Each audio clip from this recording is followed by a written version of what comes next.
کیا شوہر اپنی بیوی کو والدین اور بھائی سے میل جول رکھنے سے منع کر سکتا ہے؟ اور اگر شوہر منع کر دے تو کیا عورت اپنے والدین سے تعلقات قطع کر دے؟ یہ بھی معاشرے کی ایک بہت بڑی ضرورت ہے. یہ سوال بھی بڑا اہم ہے. ہمارے چھوٹے موٹے معاملات ہوتے ہیں، بلکہ اللہ ماشاءاللہ جو عام طور پر ہمارے معاشرے کی روٹین چل رہی ہوتی ہے نا، تو کسی بندے کی اللہ ماشاءاللہ اللہ من رحم ربی ساس اور سسر سے بہت کم بنتی ہے. اڑتے ہی مرد کی طرف سے پہلا حکم یہ آتا ہے کہ آج کے بعد اپنی بیوی کو یہی آرڈر آتا ہے کہ ساس اور سسر، یعنی کہ آپ بیوی کو کہتے ہیں کہ آپ اپنی والدین سے تعلقات ختم کر دیں، میری ان سے نہیں بنتی. آپ ان کے پاس جائیں جب وہ آپ کے پاس آئیں، آپ کی یہ بات یہ گفتگو سارے معاملات منقطع.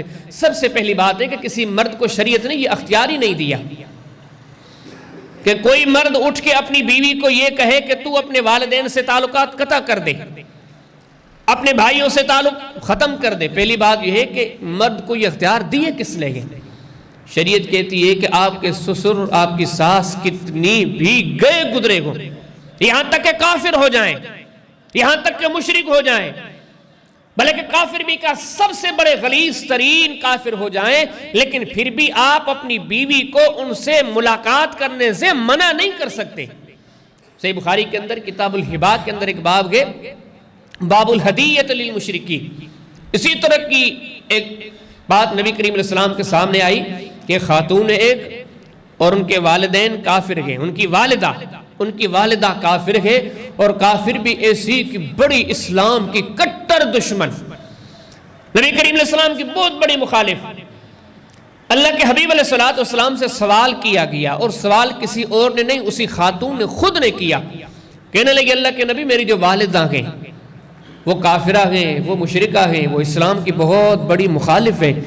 کہ اللہ کے رسول میں اپنی ماں سے تعلق قائم رکھوں؟ اور اگر ماں سے رشتہ قطع کرنا ختم کرنا جائز ہوتا تو یہاں نبی کریم علیہ السلام گنجائش نکالتے.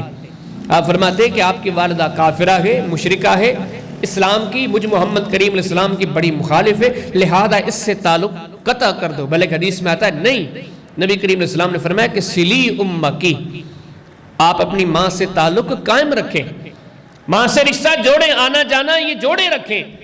تو یہاں سے معلوم ہوا کہ کسی کے ساس اور سسر، یہاں پہ سے سمجھیں کہ آپ کی بیوی کے والدین کتنے بھی گئے گزرے ہیں، کسی مرد کو شریعت نے اسلام نے یہ اختیار دیا ہی نہیں کہ وہ اپنی بیوی کو کہے کہ آپ اپنے ماں باپ سے تعلق ختم کر دیں. اگر کوئی مرد یہ کام کرتا ہے تو وہ سراسر اللہ کی نافرمانی کرتا ہے. اچھا اگلی بات، پھر اگر کسی مرد کے اندر یہ سختی آ گئی، یہ شدت آ گئی، یہ اس نے حکم جاری کر دیا، شریعت کہتی ہے کہ اگر آپ کی اس بات کو آپ کی بیوی نے نہیں مانا تو بیوی پہ کوئی غصہ نہیں بنتا. کیوں؟ کہ آپ کی بات کو ماننے کا آپ کی بیوی کو شریعت نے پابندی نہیں کیا.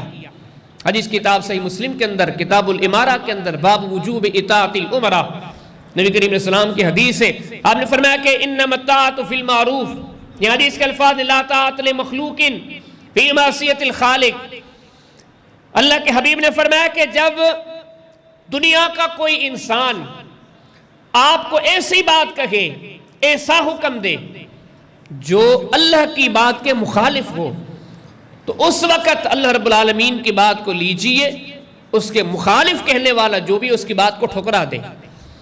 اگر کسی شوہر نے ایسا غلط حکم رائج کیا ہے اور اس کی بیوی اس کی بات کو ٹھکرا دیتی ہے تو اس کی بیوی کو یہ پورا حق حاصل ہے. سمجھ بھی رہی ہے نا؟ انشاءاللہ سمجھ میں آ رہی ہے باتیں کہ اول تو کسی مرد کے لیے یہ جائز ہی نہیں کہ وہ اپنی بیوی کو یہ کہے کہ تو اپنے والدین سے تعلق ختم کر دے. اگر اس نے پھر بھی غلطی سے یہ کام کر دیا ہے، یہ سختی والا قانون رائج کر دیا ہے، اور آگے سے پھر بھی بیوی نے اگر اس پر عمل درآمد نہیں کیا تو کوئی بات نہیں. اچھا پھر اگلی بات ہے، اگر کوئی ایسا مرد ہو جس نے بالکل آنکھیں بند کر دی، شریعت کو بھی ٹھکرا دیا، نہ قرآن کو دیکھتا ہے، نہ سنت کو دیکھتا ہے، نہ حدیث کو دیکھتا ہے، ایسے سمجھے کہ شیطان اس پہ کلی طور پر سوار ہے اور ساری چیزوں کو اگنور کرتا ہے، درگزر کرتا ہے، نہیں مانتا، میں نہیں جانے دوں گا. میری بیوی ہے تو ناج کے بعد ماں کے پاس جائے، نہ باپ کے پاس جائے، نہ ان سے بات کرے، نہ آنا جانا ہو. تو ایسی صورت میں عورت کو چاہیے کہ بگاڑ سے بچتے ہوئے اگر شوہر کی بات غلط ہے تب بھی مان لے. اگر نہیں مانے گی تو کیا ہوگا؟ ٹکراؤ کی صورت پیدا ہوگی، معاملات اور آگے بڑھیں گے، نفرت، عداوت، پھر جا کے معاملہ ختم ہوتا ہے طلاق پر.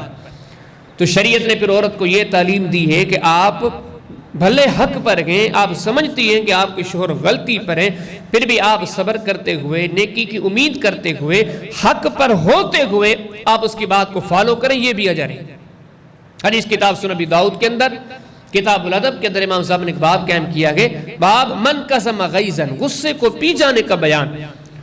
وہاں پہ حدیث ہے کہ نبی کریم صلی اللہ علیہ وسلم نے ارشاد فرمایا، آپ نے فرمایا کہ جس انسان نے حق پہ ہونے کے باوجود اپنے آپ کو جھکا دیا، غلط یہ نہیں، غلط اگلا ہے، لیکن انتشار سے بچتے ہوئے، بگاڑ سے بچتے ہوئے، فتنے سے بچتے ہوئے اس نے اپنے آپ کو جھکا دیا، اگلے کو غلط ہونے کے باوجود موقع دیا. نبی کریم علیہ السلام نے فرمایا کہ اتنا بڑا کڑوا گھونٹ پینے والا انسان اللہ کو اتنا پیارا ہے، اللہ پاک ایسے انسان کو جنت کے بیچ میں اعلیٰ مقامات سے نوازے گا.